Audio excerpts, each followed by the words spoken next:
श्रावक श्राविका गण बताया गया है। 3 व्यक्ति सेवा नहीं कर सकते हैं। उनमें पहला व्यक्ति है जो क्रोधी है, वो सेवा नहीं कर पाता है।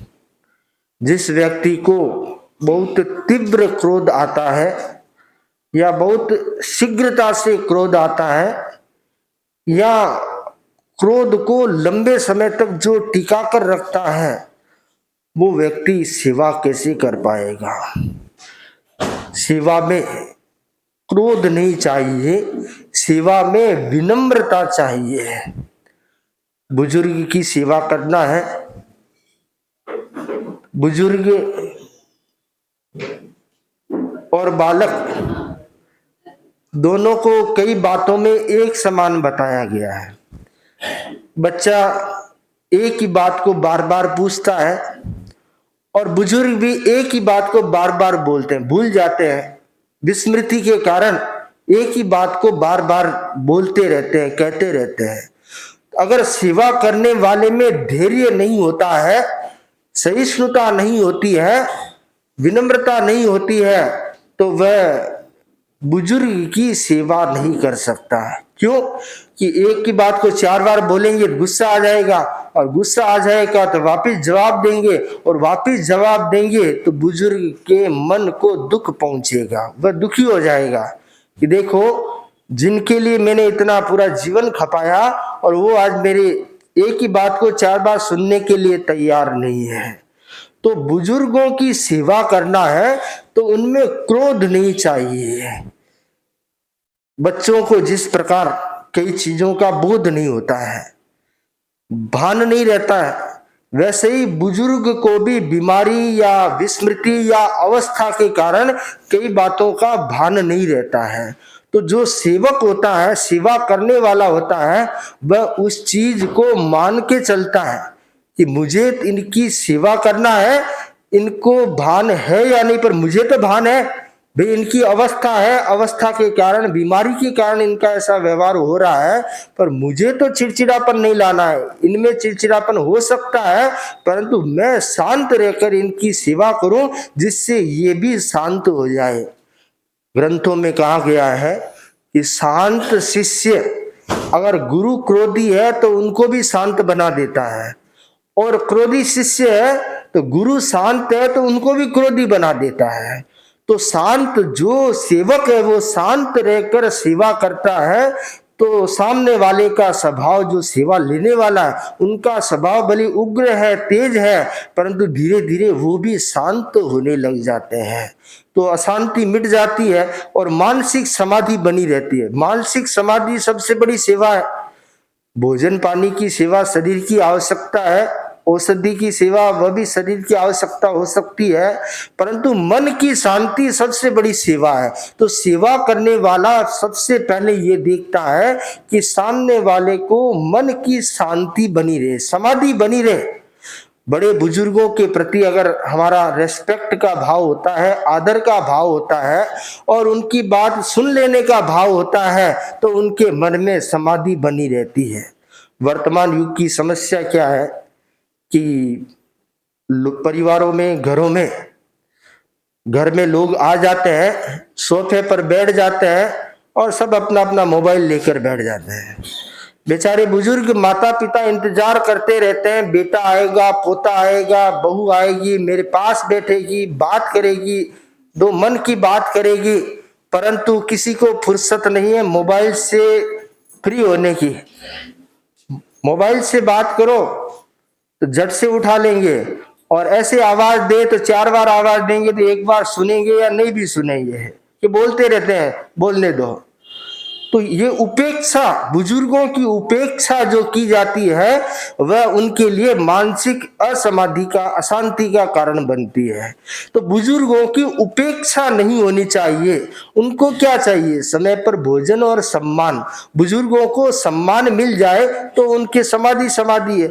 और जो सेवक है उनको क्या जाता, भाई काम तो करना ही है, करेगा तो वो मन में आए जैसा उनको जचेगा वही करेगा, परंतु दो बात बुजुर्गों से पूछ ली तो उनको लगेगा हाँ हमारे को पूछ लिया है, हमारे को ध्यान में दिला दिया है, कहीं बाहर जा रहे हैं उनको बोल दिया, बाहर से आए उनको प्रणाम कर लिया, तो उनके मन में खुशी रहेगी कि हाँ भाई कोई गया आया है, मेरे को पूछ के गया, मेरे को बोल के गया, मेरे सम्मान के साथ मुझे सम्मान दिया जा रहा है।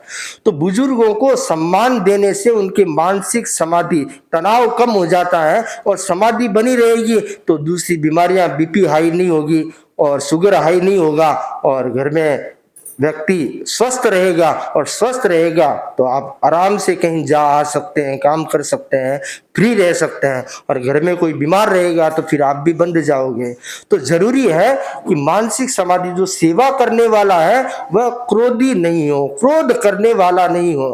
हालांकि क्रोधी लोग सेवा करते हैं तो भी जिनको सेवा की अपेक्षा उनको झेलना पड़ता है, क्योंकि दुधारू गाय की लात भी सहन करनी पड़ती है, ऐसी भी कहावत चलती है, ठीक है।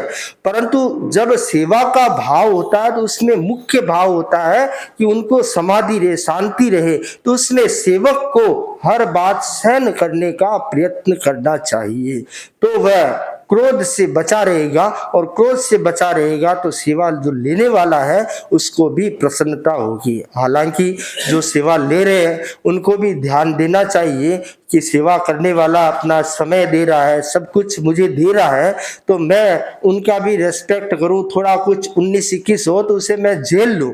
तो जो झेल लेता है तो वहां संघर्ष नहीं होता है, सेवा में संघर्ष नहीं होता है, और जहां झेलने की मनोवृत्ति नहीं होती है दोनों तरफ से, वहां पर फिर सेवा भारभूत बन जाती है, उसमें हृदय नहीं जुड़ पाता है, मन नहीं जुड़ पाता है। अब घर में करना तो पड़ेगा ही, परंतु दिल से नहीं कर पाते हैं। तो बहुत जरूरी है सेवा में क्रोधीपन नहीं आए, क्रोध का भाव नहीं आए। दूसरा जो बिंदु बताया गया है कि वह अभिमानी जो व्यक्ति होता है वो सेवा नहीं कर सकता। जो सेवा करने वाला है उसको अभिमान नहीं करना चाहिए। कुछ लोग ऐसे होते हैं सेवा तो करते हैं परंतु साथ साथ में जताते रहते हैं, मैं हूं तब आपकी सेवा हो रही है, मैं हूं तब सेवा कर रहा हूं। अरे भाई ये अभिमान है, आप अपनी सेवा को कमजोर कर रहे हैं।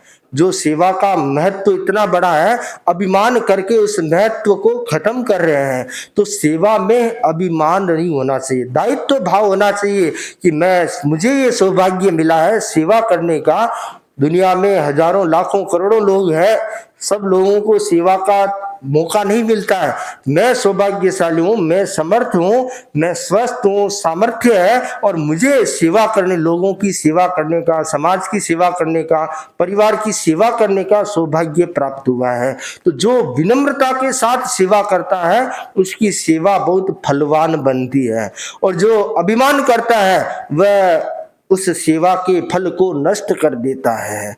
तो अभिमान कभी नहीं करे। जो अभिमानी होता है वो सेवा कर भी नहीं सकता, वो क्या सोचता मैं ही बड़ा हूं बाकी सब छोटे हैं, तो वह सेवा नहीं कर पाएगा। सेवा में छोटा बड़ा नहीं देखा जाता है, सेवा में तो जरूरत देखी जाती है कि सामने वाले की जरूरत क्या है, अपेक्षा क्या है, और अपेक्षा देख करके उसकी सेवा करनी होती है। तो वहां अभिमान नहीं किया जाता है कि मैं झुकूं कैसे, वहां अभिमान की भावना आ जाती है तो वह व्यक्ति सेवा नहीं कर पाता है। तो बहुत जरूरी है सेवा भाव में अभिमान न आए। तेरापन धर्म संघ में सेवा का विशेष महत्व है, और यहाँ तक धर्म संघ के आचार्य भी सेवा के लिए तत्पर रहते हैं। मुनिषी पढ़ा रहे हैं आज मुनिषी का पदार्पण छतर सिंह जी जतन जी पारक परिवार में पदार्पण हुआ है, और पारक परिवार की बहुत दिनों से भावना थी मुनिषी का पदार्पण हमारे यहाँ हो। आज इनकी भावना फली है और मुनिषी का पदार्पण हुआ है। तो मुनिषी के आगमन के संदर्भ में अपने भावों की अभिव्यक्ति के लिए सबसे पहले परिवार के बच्चे अपनी भावनाओं के साथ, पारक परिवार के बच्चे जी के चरणों में मेरा भाव भरा वंदन। विराजित मुनि वृंद के चरणों में मेरा भावपूर्वक वंदन। यह हमारा परम सौभाग्य है कि एक वर्ष पश्चात फिर से हमें आपका सानिध्य प्राप्त हुआ है। आज मन मोर बन नाच उठा है। आपके स्वागत में एक गीतिका प्रस्तुत करना चाहते हैं।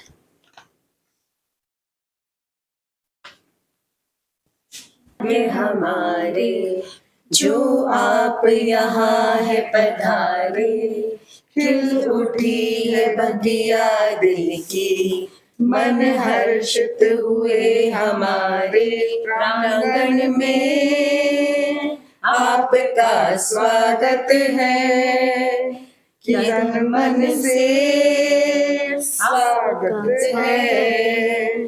प्रांगण में आपका स्वागत है, कि तन मन से आपका स्वागत है। अंबर में जैसे चमके सूरज चांद सितारे, अंबर में जैसे चमके सूरज चांद सितारे, हे मुनिवर आपके आने से दिखते नजारे, थी जिसकी हमें प्रतीक्षा वो शुभ अवसर है आया, नैनों में चमक आई जो दीदार आपका पाया। प्रांगण में आपका स्वागत है, कि तन मन से आपका स्वागत है। प्रांगण में आपका स्वागत है, कि तन मन से आपका स्वागत है। उन्होंने स्वागत गीत प्रस्तुत किया। अब अपने भावों को रखेंगे जतन जी पारख। स्वागत के भावों को जतन जी पारख। आपने हमारी अर्जी स्वीकार की, उसके ऊपर हम लोग इतना हर्षित हुए। मेरे पोते लोग कह रहे हैं कि आज लॉटरी खुल गया दादू का। इतना अच्छा लगा। मेरा एक दोस्त है, आप जानते हैं, संदीप पसारी अग्रवाल है। आप बीटी रोड में उनके वहां पे गए भी थे। वो बोलता है ये महाराजा के आपके यहाँ पे बहुत जागरूकता ला दी कलकत्ता सर्वाउक समाज में। मैं कह एकदम भैया, पूरा जागरूक कर दिया सभी को। चतुर्मास में हर दिन सुबह जल्दी पहुंच जाते थे भवन में और प्रार्थना में सामायिक और उसमें शामिल होते थे। अभी भी क्रम बना हुआ है, तो बहुत अच्छी बात है।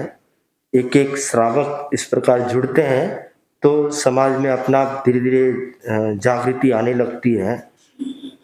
बहुत अच्छी बात है। आज मुनिषी का पदार्पण आपके यहाँ हुआ है और जो सेवा करते हैं उन्हें समय समय पर मेवा मिलना ही चाहिए। हालांकि मेवा की आशा से सेवा नहीं की जाती है, परंतु सेवा के साथ जब मेवा मिलता है यानी चारित्रात्मा पधारते हैं तो सेवा का भाव और द्विगुणित हो जाता है, शतगुणित हो जाता है और बढ़ जाता है। और उनके निमित्त से और के परिवार के और सदस्यों में भी वह भाव जागृत होते रहे, ये मंगल कामना है। सब बोलेंगे। योग प्रधान आचार्य श्री महाश्रवण जी को भाव भरा वंदन। यहाँ विराजित मुनि श्री दिनेश कुमार जी, मुनि श्री परमानंद जी, मुनि श्री कुणाल कुमार जी को मथुरण बंदामी, उपस्थित सभी श्रावक समाज को जय जिनेंद्र। हमारे परिवार में भाई जतन के यहाँ मुनि श्री आज पधारे। हम लोग पूरा पारक परिवार चूरू का परिवार है। आपके प्रति बहुत बहुत कृतज्ञता ज्ञापित करता हूँ। आपको हमारे छत्र सिंह काको साहब 95 साल के ना 95 साल के हैं, तो उनको भी दर्शन हो जाता है आपके आने से बार बार। तो ये हम लोगों के लिए, पर परिवार के लिए बहुत अच्छी बात है। आपके प्रति बहुत बहुत कृतज्ञता ज्ञापित करता हूँ। और हमारा उनसे निवेदन करूँगा कि इस अवसर पर वे अपने सुमधुर स्वर लहरियों से सभी को पावन संदेश प्रदान करें। बाल ऐ भिक्षु तव चरणों में, ऐ भिक्षु तव चरणों में, वंदन है बारंबार। भक्तों के भाग्य विधाता कर दो तुम बेड़ा।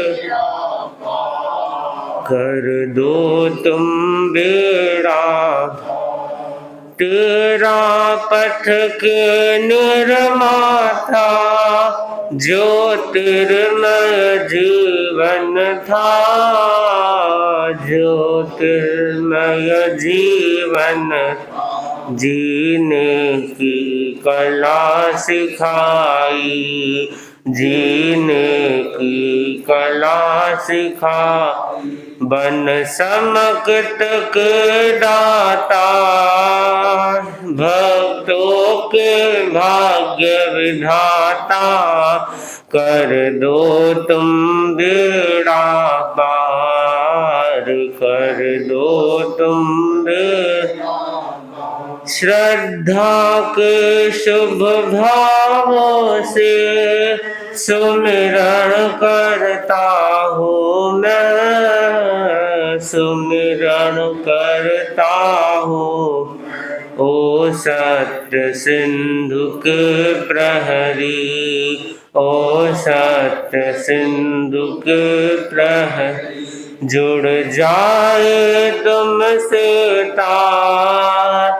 भक्तों के भाग्य विधाता कर दो तुम बेड़ा पार, कर दो तुम बेड़ा। ऐ भिक्षु तव चरणों में, ऐ भिक्षु तव चरणों, वंदन है बारंबार। भक्तों के भाग्य विधाता कर दो तुम बेड़ा पार, कर दो तुम बेड़ा। अहिंसा के अवतार भगवान महावीर स्वामी के श्री चरणों में कोटि से वंदन। युग प्रदान आचार्य श्री महासमुद्र के श्री चरणों में कोटि से वंदन।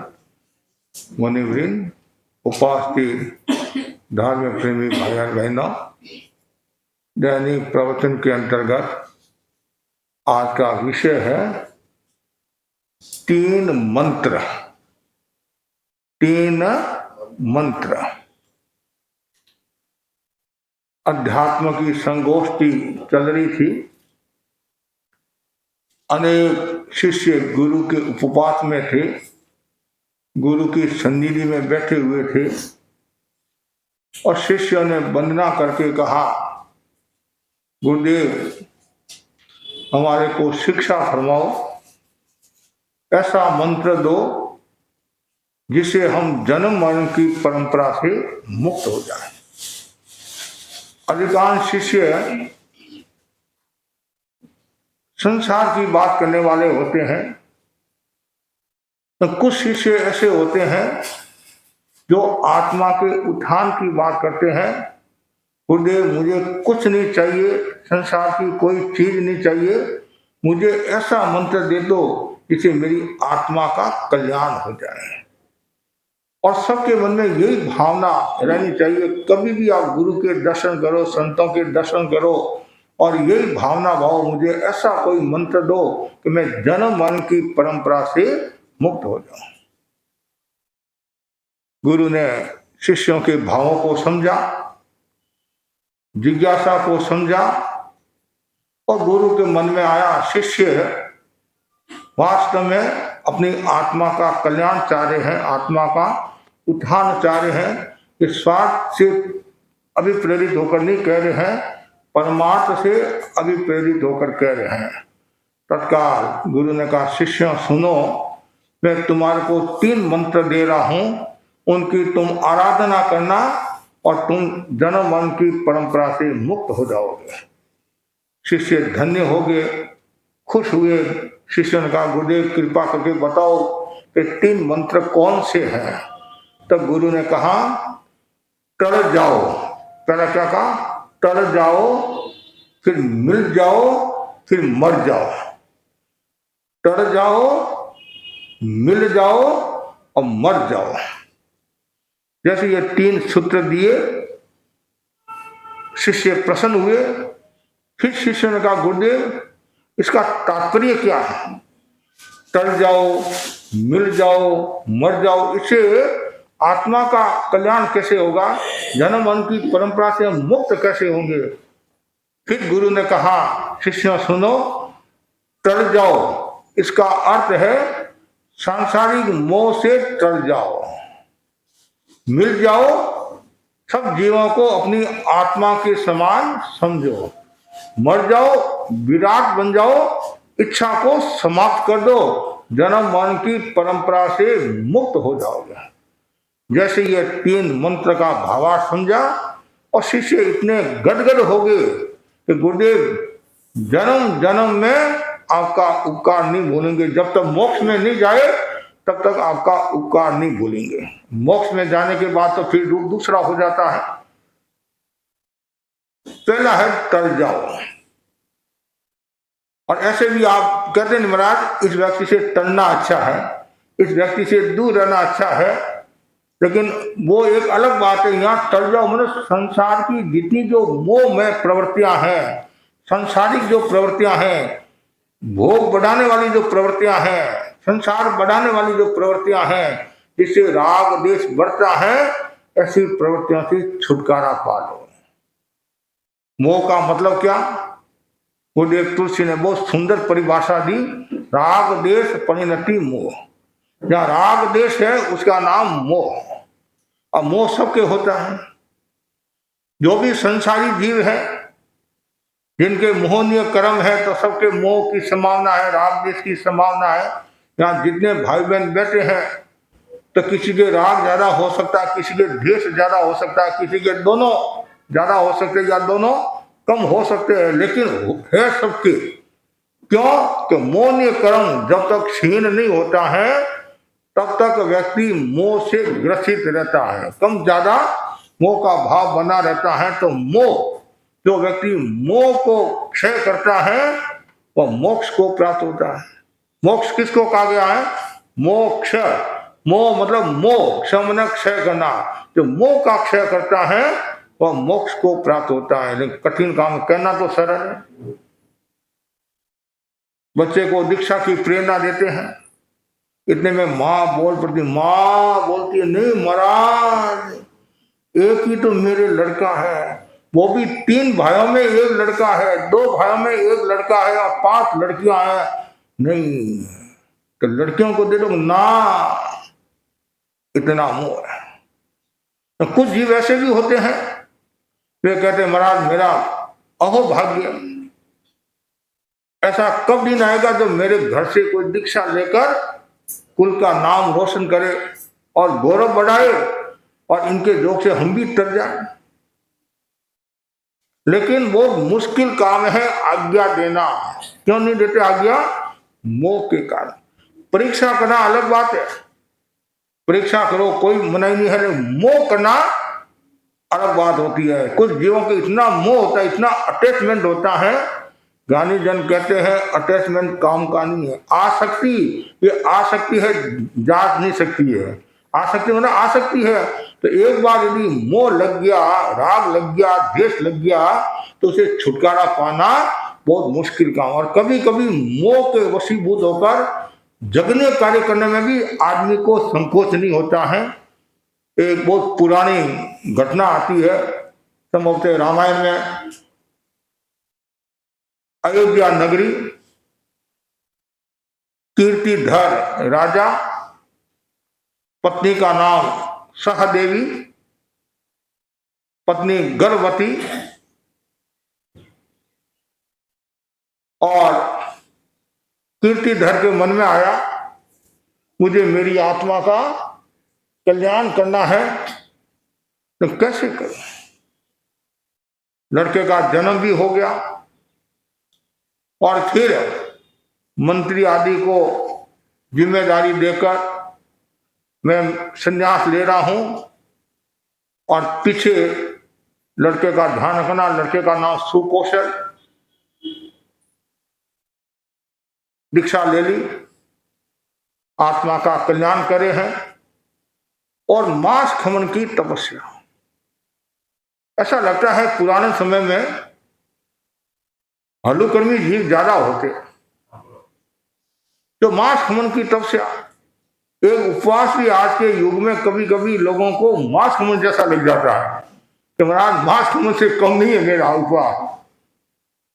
और कुछ लोग तो समझते नहीं है मांस खमन होता क्या।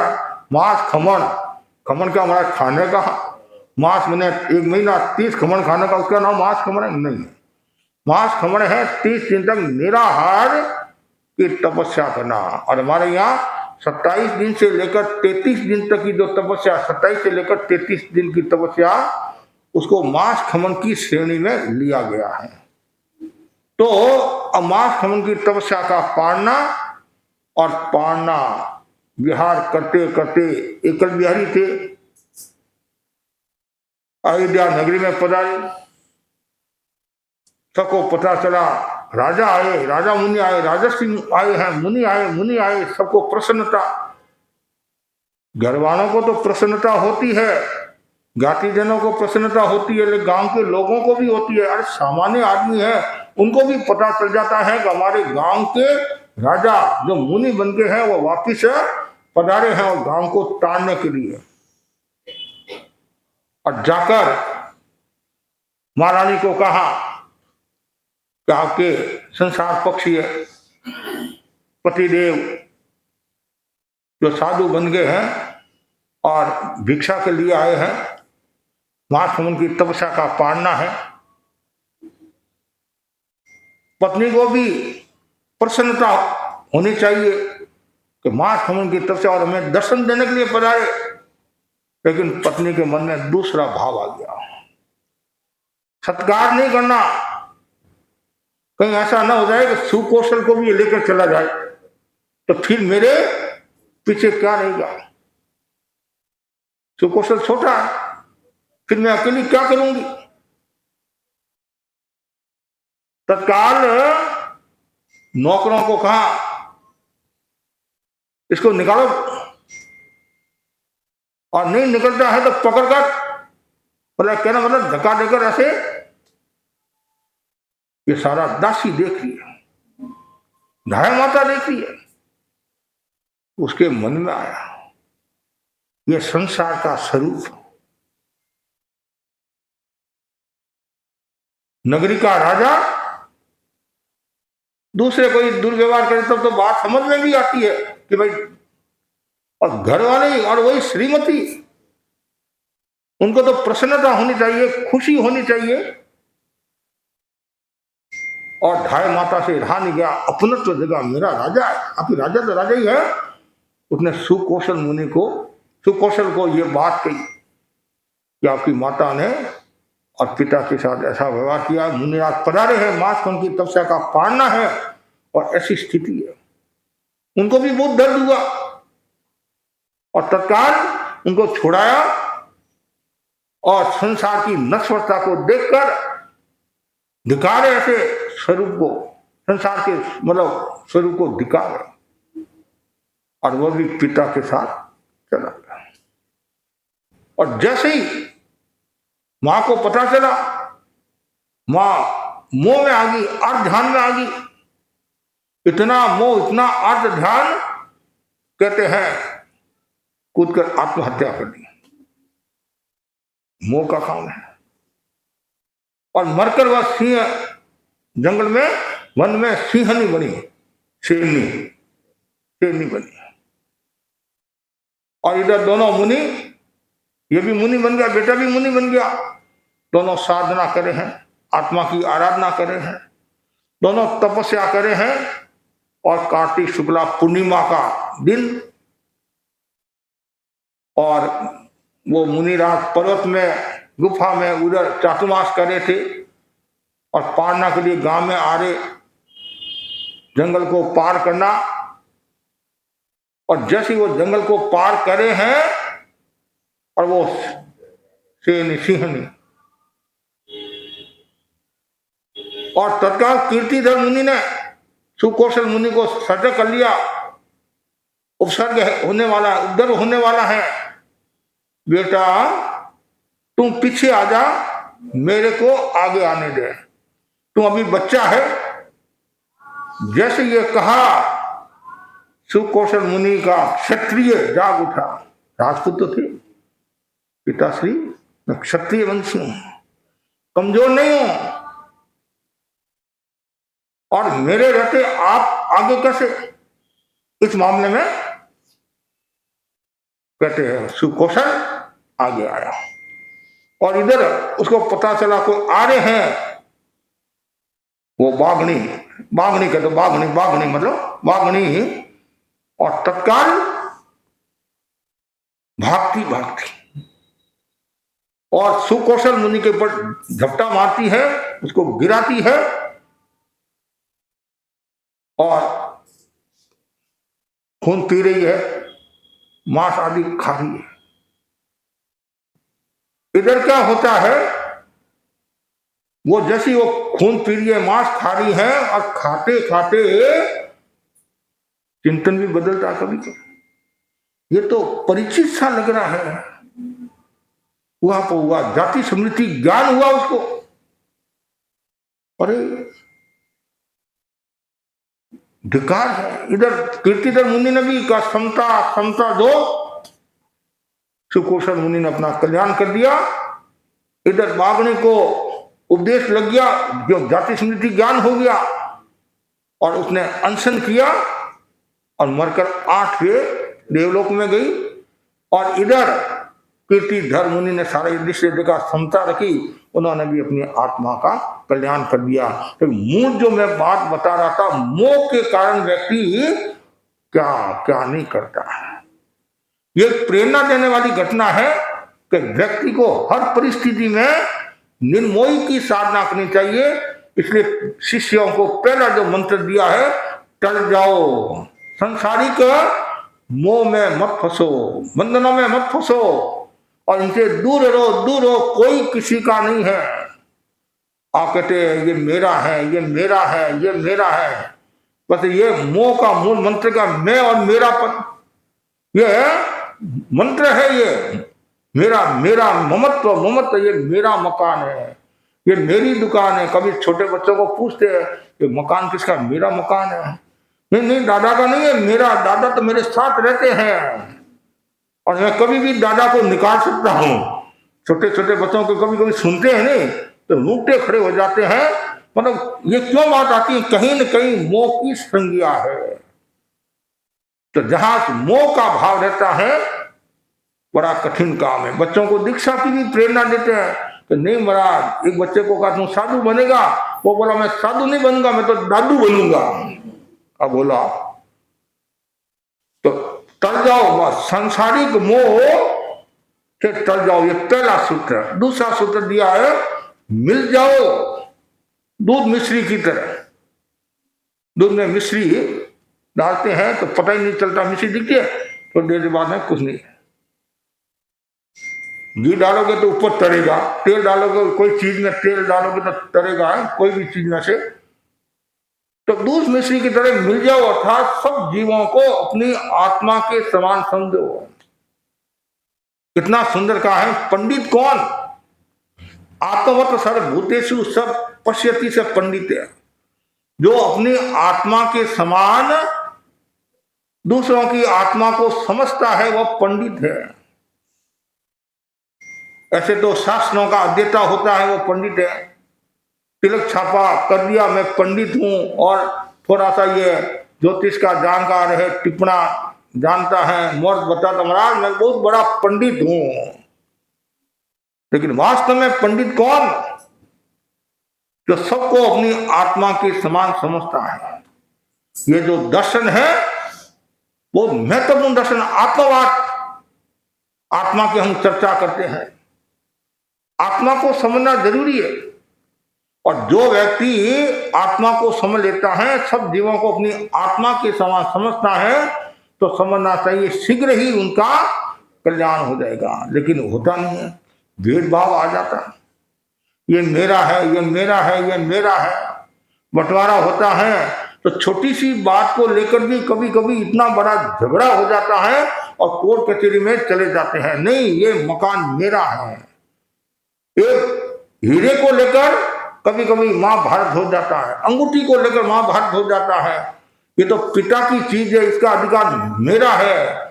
छोटा बेटा बोलता तेरा क्या है, सेवा मैंने की है, मैं छोटा लाडला बेटा हूं, मेरा है, और तू क्या समझता मैं मोबी बेटा हूं, मैं बड़ा हूं, मेरा अधिकार है। बस वो तेरे और मेरे में वो हीरा मिलता नहीं मिलता है, लाखों रुपया कोर्ट कचहरी में चले जाते हैं।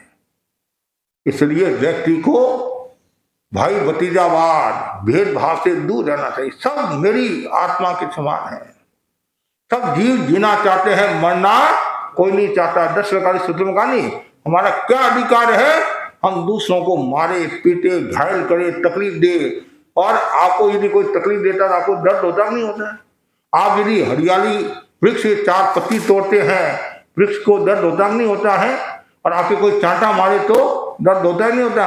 और चांटा क्या ऐसे थोड़ा लाज भी करते नहीं तो भी आप बोलने लग जाते काका मैं आपका भतीजा हूं, मार खाने के लिए नहीं पैदा हुआ हूं। तो बड़ा कठिन काम है, इसलिए मिल जाओ दूध मिश्री की तरह, सब जीवों को अपनी आत्मा के समान समझो, तो घर परिवार समाज में स्वर्ग का माहौल रहेगा और कभी भी समस्या नहीं आएगी। समाजवाद, जब हम समाजवाद की जो बात करते हैं, हमारे तेरापन धर्म संघ में आचार्य जीत मुनि स्वामी ने समाजवाद के सूत्रधार कहते हैं, समाजवाद के वो सूत्रधार थे, उन्होंने ऐसी व्यवस्था की किसी भी साधु साध्वी के मन में नहीं आई है। कभी कभी आ जाता है, एक सिंगाड़ा में 3 सत्यां हैं, एक सिंगाड़ा में 10 सत्यां हैं, एक सिंगाड़ा में 15 सत्यां हैं, तो कभी कभी मन में निराशा का भाव, हताशा का भाव आ जाता है, उदासीनता का भाव आ जाता है। देखो ये तो 17 सत्या की मालकिन है, मेरे पास तो 3 सत्यां हैं, 2 सत्या है, उनके पास में व्याख्यान की कितनी सामग्री है, मेरे पास कुछ नहीं है, मैं इतनी पढ़ी लिखी नहीं हूँ, इतनी होशियार नहीं हूँ। कभी कभी वो मन में आ जाता, घर में भी देखते नहीं, ये जो कोई पावरफुल है, पढ़ा लिखा है, तो वो अपने आप रोब चलाता है, और ये बेचारा सीधा साधा है तो चुपचाप बैठा है, जितना मिला। तो कभी कभी वो भाव, लेकिन दयाचार्य ने सबको समान दृष्टि से ऐसी व्यवस्था की, किसी के कभी मन में नहीं आता। संविभाग कितना सुंदर है, संविभाग। जब तक संविभाग की चेतना नहीं जगती है तब तक जीव मोक्ष को प्राप्त नहीं होता है। यदि भेदभाव है तो मोक्ष को प्राप्त नहीं होगा, आत्मा का उत्थान नहीं करेगा। इसलिए हमेशा भावना भाव कि मैं मिल जाओ। ऐसे भी संसार में व्यवहार में भी कहते हैं भाई आपस में सब मिले हुए होते हैं तो कोई समस्या नहीं आती है, विचार मिले हुए होते हैं समस्या नहीं आती है, एक दूसरे को समझते जानते समस्या नहीं आती है, एक दूसरे के विचार नहीं मिलते हैं तो फिर समस्या आती है, फिर मिल जाओ की बात नहीं होती है, फिर अलग हो जाने की बात आ जाती है। थोड़ा सा भी यदि भेदभाव आ जाता है, उदाहरण के लिए देरानी जेठानी है और देरानी का लड़का स्कूल से आया तो हाँ आ गया ले रोटी खा ले, और खुद का लड़का आया 4 कदम सामने गई, उसका थैला लिया, गोदी में लिया, सिर पर हाथ रखा और बेटा लाडू खा ले। ये सारा दृश्य किसने देखा? छोटे बच्चे ने, पहले वाले बच्चे ने देखा। उसके मन में अरे ओहो, जिसके साथ में इतना प्रेम रखता हूं, इतना मान करता हूं, सम्मान करता हूं, और खुद का बेटा आया इतना और मेरे साथ में ऐसा दुर्व्यवहार। बात बच्चे ने माँ को कहा, फिर क्या, माँ भर धोना ही है। और तत्काल शाम को बड़ा बाजार से घर आए और श्रीमती ने श्रीमान के कान भरे करके 2 चूल्हे, मैं इस घर में रहना पसंद नहीं करता हूँ। इतना भेदभाव, इतना भाई भतीजावाद, खुद का बेटा आया इतना लाड और मेरा बेटे के साथ ऐसा दुर्व्यवहार किया, परिणाम ये आया 2 चूल्हे। उसमें यदि देवर के लड़के के साथ अच्छा व्यवहार करते, खुद के लड़के के साथ कोई करो मना ही नहीं, तो ये समस्या नहीं आती। अरे माँ तो माँ है ही है, अब यदि मासी को आदर देंगे तो वह आती रहेगी, और आदि नहीं देंगे तो तुम्हारे घर तो हम हमारे घर हैं, तो तुम्हारे पास पैसा, मेरे को क्या लेना देना, मैं मेरे घर में मौज में हूँ, मस्ती में हूँ। इसलिए हमेशा समानता का भाव रही। जो व्यक्ति समानता का भाव रखता है वही व्यक्ति आगे बढ़ता है। श्रमण महावीर शब्द है, सम सम श्रम, तो उसमें सम है समानता, सब जीवों के प्रति समानता। आज गरीबी अमीरी की जो हम बात करते हैं, ये जो खाई बढ़ती जा रही है, इससे अपराध होने की संभावना रहती है। यदि सब सुखी है तो अपराध होने की संभावना कम रहती है। और जहाँ ये गरीबी अमीरी, एक बहुत ऊंचा एक नीचा, ये भेदभाव होता है, असमानता होती है, तो समस्या आती है। कभी कभी हम समाज में भी देखते हैं, कोई पैसा वाला आता है तो उसको क्या आगे पधारो सा, आगे पधारो। कोई पोस्ट वाला है, आगे पधारो सा, अरे आया जो आया बैठ गया। लेकिन व्यवहार, और कभी कभी जो पोस्ट वाला है, पैसा वाला, उसके मन में भी आ जाता है। कोई आदमी खड़ा नहीं होता है, मैं उसके मन को देखता हूँ, अच्छा मैं इतना बड़ा आदमी हूं और तू खड़ा ही नहीं हुआ, बस इतने में तो फिर 12 बज जाती है। क्यों? उनके मन में वो भावना है, ये हीन है, मैं उच्च हूं, मैं उच्च हूं, मैं ऊंचा हूं, तो इसको खड़ा होना चाहिए। नहीं, खड़ा किसके सामने होना? जो त्यागी संत है, महात्मा है। व्यवहार का भी अपना मूल्य, और वो भी व्यवहार में भी अपना मूल्य होता है। जैसे पिताजी आए और आप बैठे हैं, आप खड़े होते, तो वो आपकी विनम्रता, व्यवहारिकता है, उसका भी अपना मूल्य होता है। लेकिन कभी भूल से नहीं हुआ, खड़े नहीं हुए, तो मन में पश्चाताप भी करना चाहिए। लेकिन जो व्यक्ति आया है, उसके मन में वो भावना नहीं आनी चाहिए, अच्छा मैं आया, ये खड़ा नहीं हुआ, तो फिर समस्या हो जाएगी। कोई बात नहीं, कभी भूल हो जाती है, लेकिन विनम्रता का व्यवहार होना चाहिए। व्यवहारिकता का भी अपना मूल्य होता है। समानता का भाव रखोगे तो कभी भी आपके घर में नरक जैसा माहौल नहीं रहेगा, हमेशा स्वर्ग जैसा माहौल रहेगा। कभी भी कलह का वातावरण नहीं रहेगा, और आप सबको समान समझोगे तो आपका मूल्य बढ़ेगा, और आपको देखकर दूसरे भी प्रेरणा देंगे कि भाई घर हो तो ऐसा हो कि सबको समान दृष्टि से देखते हैं, सुख दुख में काम आते हैं। पियर जाना है या ससुराल जाना है या और कहीं जाना है, तो ये आपस में कितना मैनेजमेंट रखते हैं, एक दूसरे को कितना मान सम्मान देते हैं। कोई बात, तुम जाओ, तुम्हारा काम मेरा, मेरा काम तुम्हारा। तो ये समानता का जो भाव होता है, वह व्यक्ति का मूल्य बढ़ जाता है। तो गुरु ने शिष्यों के कहा, यदि तुम आत्म सुख को प्राप्त होना चाहते हो तो मिल जाओ, सबको समान दृष्टि से देखो, समानता का विकास है। और तीसरा जो सूत्र बताया बहुत सुंदर, मर जाओ। आपकी महाराज मरने की बात, हाँ कितना मर जाओ, मतलब विराट बन जाओ, मिट जाओ। मर जाओ मतलब मिट जाओ, कि महाराज आज के युग में अस्तित्व तो पहला चाहिए। यदि हमारा अस्तित्व नहीं रहेगा तो हमारे को पूछेगा कौन? हम सभा संस्था में इसलिए आते हैं कि हमारा अस्तित्व बना रहे, हमारा व्यक्तित्व बना रहे, और हमारे को सब लोग पूछते रहे। अरे वो अलग बिंदु है, यहाँ है मर जाओ, विराट बन जाओ, विराट बन जाओ। यदि संसार से छुटकारा पाना है तो फिर अस्तित्व की बात ही नहीं रहेगी, ये अध्यक्ष की आदि कोई बात नहीं रहेगी। उस समय तो विराट बन जाओ, अर्थात इच्छा को समाप्त कर दो। जो व्यक्ति इच्छा को समाप्त करता है वही व्यक्ति मोक्ष को प्राप्त होता है। संसारी जीवों के इच्छा रहती है, जीने की भी इच्छा रहती है, कुछ लोगों के मरने की भी इच्छा रहती है। बूढ़े आदमी होंगे, महाराज कब यमराज आए, कब हमारे को ले जाए। अरे तो यहाँ क्या तकलीफ है, क्या यहाँ क्या तकलीफ या नहीं तकलीफ, महाराज बस बहुत हो गया, खूब जी लिए, अब ऊपर जाना है, ऊपर जाना है। हम उनको ये प्रेरणा देते हैं।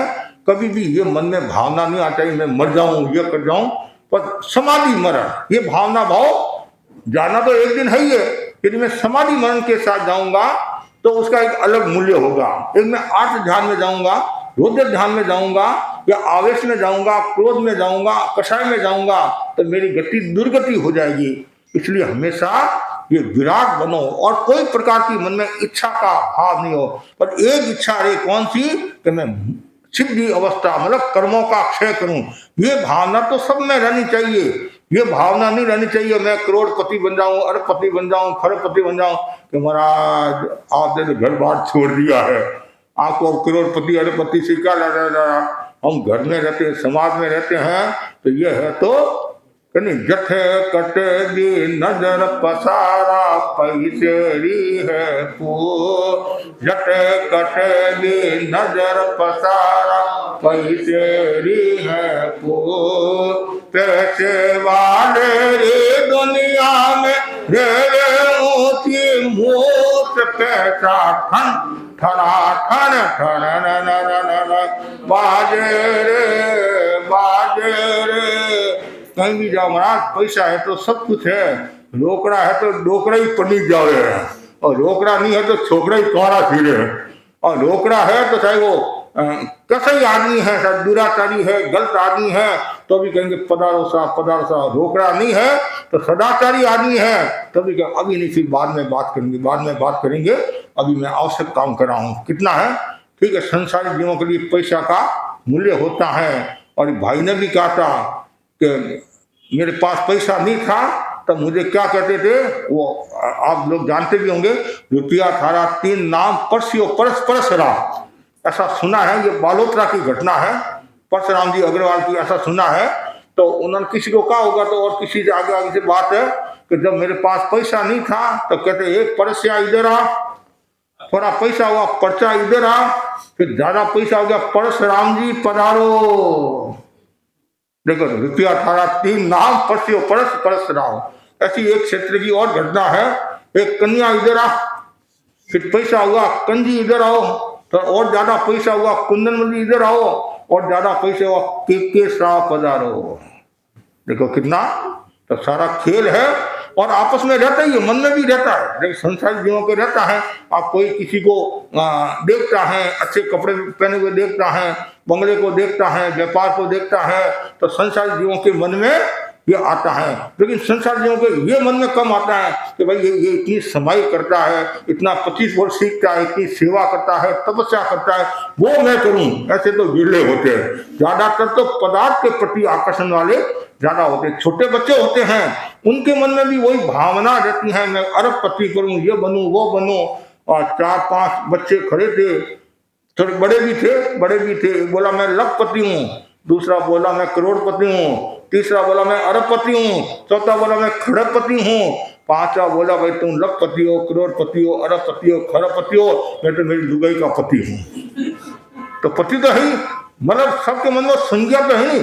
पति बनो, पति मतलब मालिक, कभी गणपति बोलते नहीं, संगपति, ऐसे मालिक बनो, आत्मा के मालिक बनो। लेकिन आत्मा के मालिक बनने वाले कम है, शरीर के मालिक बनने वाले भी मिल जाएंगे, परिवार के मालिक, देश के मालिक, धन के मालिक। इसमें तो यहाँ बताया गया है इच्छा को खत्म करना जरूरी है। क्यों इच्छा को खत्म करना जरूरी क्यों है? इच्छा आकाश के समान अनंत है। इच्छा वो आकाश समान अनंतिया, उत्तराधीन सूत्र का बहुत महत्वपूर्ण यह सूत्र है। आपको कितना भी धन मिल जाए, कितना भी पदार्थ मिल जाए, लेकिन कभी भी इच्छा आपकी पूरी होने वाली नहीं है। क्यों? इच्छा आकाश के समान अनंत है। जैसे आकाश अनंत है, व्यापक है, असीम है, लेकिन इच्छा भी क्या है? ससीम नहीं है, असीम है। इच्छा कभी पूरी होने वाली नहीं है। और जो व्यक्ति इच्छा को खत्म कर लेता है, बस मेरी कोई इच्छा नहीं है, एक इच्छा है, मैं आत्मा का कल्याण करूं। मतलब राजा कहता है अपने कर्मचारी को, गुलाम को, भाई तुम्हारी क्या इच्छा? मेरी कोई इच्छा नहीं है, जो आपकी इच्छा है वही मेरी इच्छा है। पर कितना सुंदर है, ऐसे तो कम होते हैं। मेरी कोई इच्छा नहीं है, मैं संसार में बैठा हूं, जैसा मालिक का आदेश होगा वैसा मैं करता रहूंगा। लेकिन वास्तव में अपनी आत्मा का मालिक बनना है और वास्तव में जन्म मरण से छुटकारा पाना है, तो ये भावना भाव मेरे जीवन में कोई भी प्रकार की इच्छा न रहे, संसार की कोई इच्छा नहीं रहे। तो जीने की इच्छा या मरने की नहीं, जीने की मरने की, पर यही भावना जो मेरा जीवन है उसमें मैं शांति के साथ, समाधि के साथ जीवन जीऊं और मेरा मरण भी समाधि के साथ हो। पर उसमें राग देश का, जीने मरने में राग देश का भाव नहीं। मेरे को तो अभी 100 साल जीना है, 125 वर्ष जीना है, अभी तो मेरे पोते की शादी करना है, मेरे पड़पोता होगा, सोने की निशानी चढ़ूंगा, फिर पड़पोता की शादी होगी, मेरे लड़पोता होगा, फिर खड़पोता होगा, फिर मरपोता होगा। पर ऐसी ये इच्छा तो कभी पूरी होने वाली। और 100 वर्ष के हो जाओ, 200 साल के हो जाओ, किसी के कितने वर्ष के हो जाओ, कभी न कभी इच्छा को तो कंट्रोल में करना पड़ेगा, इच्छा पर अंकुश लगाना पड़ेगा, तब तो आप सुखी रहोगे। और ज्यादा दिन भर इच्छा इच्छा इच्छा। पहले 5 भाई होते थे, एक दुकान होती थी सामान्यतया, अब एक भाई है और 5 दुकानें हैं। तो कैसे वो घर परिवार का मेंटेन करता है, कैसे वह समाज में आता है, कैसे वह संतों के दर्शन करता है? क्यों दिन भर उसको धन धन धन, पर आज उधर क्यों? पैसा है तो कभी मुख्य अतिथि भी बनाते हैं, मुख्य वक्ता भी बनाते हैं। क्यों? पैसा फेंको, मुख्य अतिथि मुख्य वक्ता भी आपको बना देंगे। ये सारा खेल तो है ना। बनाने वाले वो भी भोले नहीं है तो आपको ऐसी मुख्य अतिथि बना दे, ऐसी मुख्य वक्ता बना दे, बड़ा 10 लाख 2 लाख रुपया दिया है तब जाकर ये हमारा सम्मान करे है।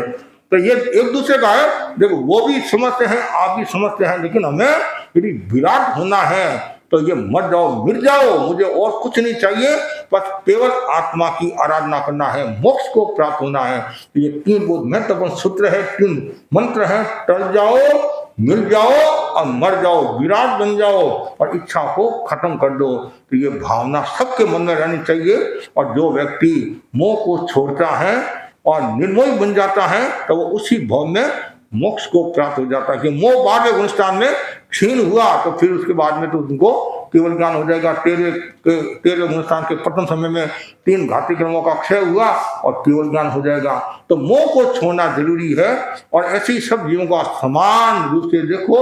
जैसे हमारे कोई भाई ने बताया कि सबसे पहले महाराज हम नौकरों को भोजन कराते हैं, नौकर को भोजन कराते हैं और हमारी पत्नियां उन नौकरों को भोजन कराती है।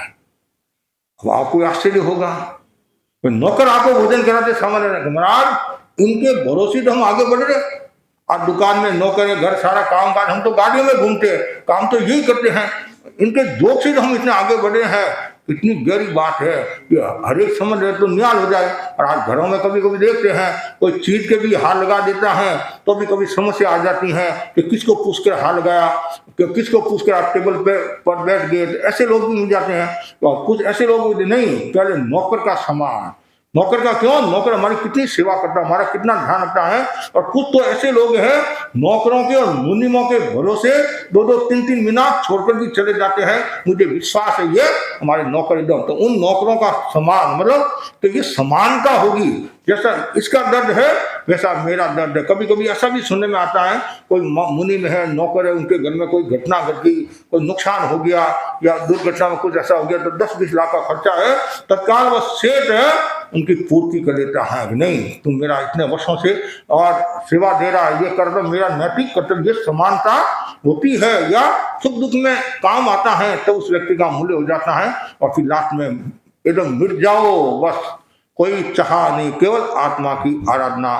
तो ये 3 सूत्रों की सबको आराधना करनी चाहिए जिससे व्यक्ति ये लोग और परलोक में सुख और शांति का जीवन जी सके। इसी आशा के साथ ओम। और आज हम छत्रसंग जी जतन जी पार्क के यहाँ आए हैं और पिछली बार भी हम यहाँ आए थे, यहाँ प्रवचन किया था। और पारक परिवार लगन वाला परिवार है, धार्मिक परिवार है।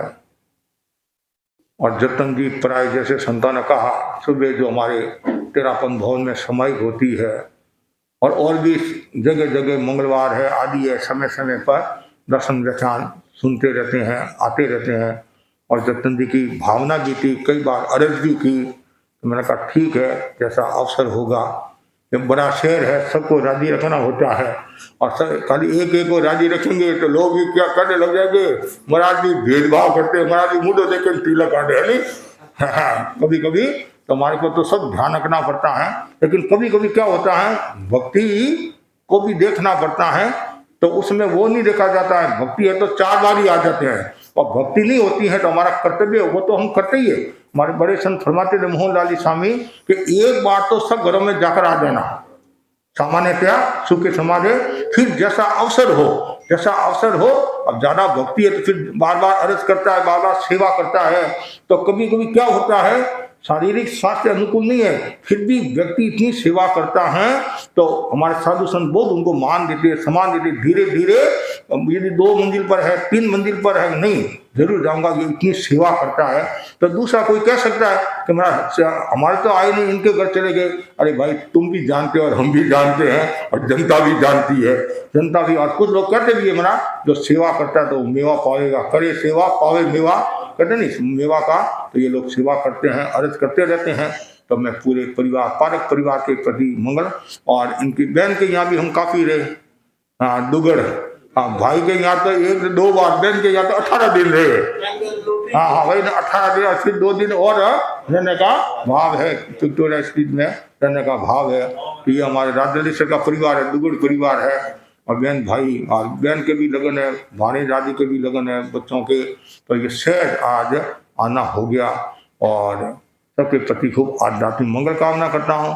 खूब जिन शासन की प्रभावना करो, आत्मा की आराधना करो।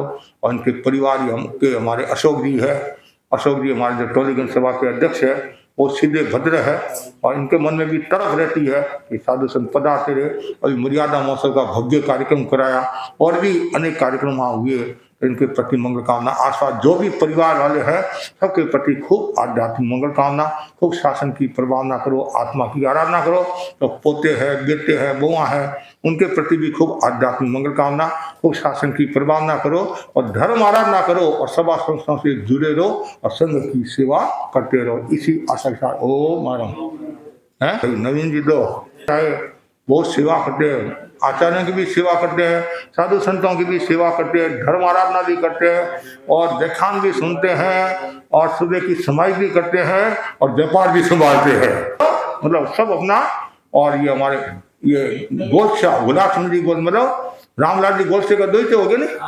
और जो हमारे धर्म संघ के प्रमुख श्रावक थे रामलाल जी गोलसे, रतनगढ़ के जो नेपाल में रहते थे, और वो जैसे यहाँ इधर ऐसा कहा जाता है, इधर जैसे बिरला टाटा है, उधर वो नेपाल में बिरला, मतलब उनका इतना मान सम्मान था और बहुत उन्होंने बहुत संघ की सेवा की है। तो उनके द्वैते हैं, द्वैते हो गए था, द्वैते हो गए हैं। तो नवीन जी आदि परिवार में भी लगन है और खूब शासन की प्रभावना करते रहे, इसी आशा। हमारे विजय बाबू भी इधर ही रहता है इस एरिया में, और छाजेर जी, चोपड़ा जी, छाजेर जी